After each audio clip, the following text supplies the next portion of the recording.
Hello, fellow Americans. I'm here coming to you at Clintondale Middle School from room 111 to talk about the social studies test in 7th grade, dealing with the difference between Neolithic and Paleolithic times. The Paleolithic times is the Old Stone Age, and this is the time of hunting and gathering. This is the time of really hungry cavemen walking from spot to spot, never really having a permanent settlement, never really knowing where their next food supply is coming from. And it's pretty much the story of basic caveman life.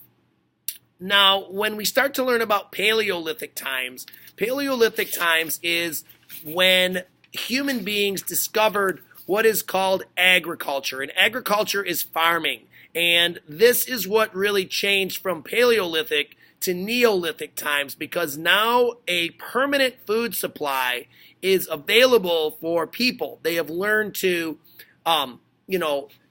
have sheep. They've learned to have cows. They've learned that if you plant seeds, then those seeds will grow into plants that can be useful.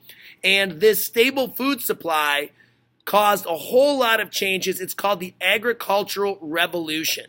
And this stable food supply changed human history. There's no doubt about it.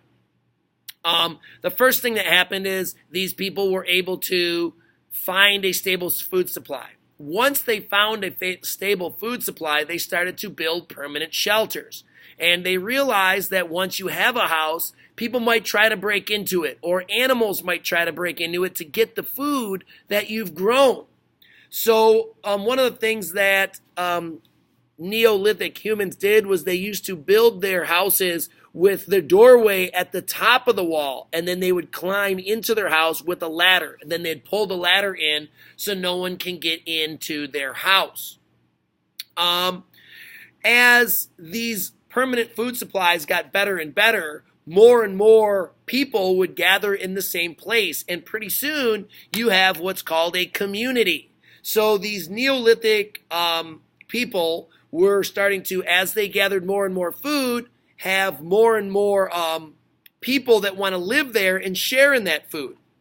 And speaking of sharing in that food, they also would share in the jobs. And sometimes they would have like differentiated jobs. They would have one guy would be in charge of hunting, another guy would be in charge of farming, another guy would be in charge of security. They would divide the jobs up so you could get better, you could get specialized in your abilities. Specialized skills were very important because people started to not only make things, but make things better, make things more beautiful. Okay, when you're starving, you don't have time to make a necklace. When you're starving, you don't have time to paint your kitchen. But when you have a stable food supply, you're able to do those types of things. We also talked about how permanent shelters, were very important, and that as permanent shelters led to communities, communities led to specialized jobs, and specialized jobs led to, the need for more things. People wanted more stuff, so they traded.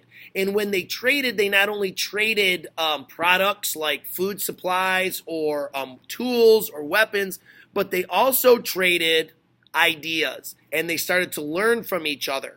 Okay, so our test is Monday. I've hoped you watched this video over the weekend. I hope that you study your reading notes, which are due on Monday. The reading notes go right along with the book. There's 12 questions on the test, all having to do with basically Neolithic life. There's a couple of Paleolithic questions, but let's just face it, they were cavemen. So if you have a question about this, contact me on Edmodo. And God bless you, and God bless America. Boom.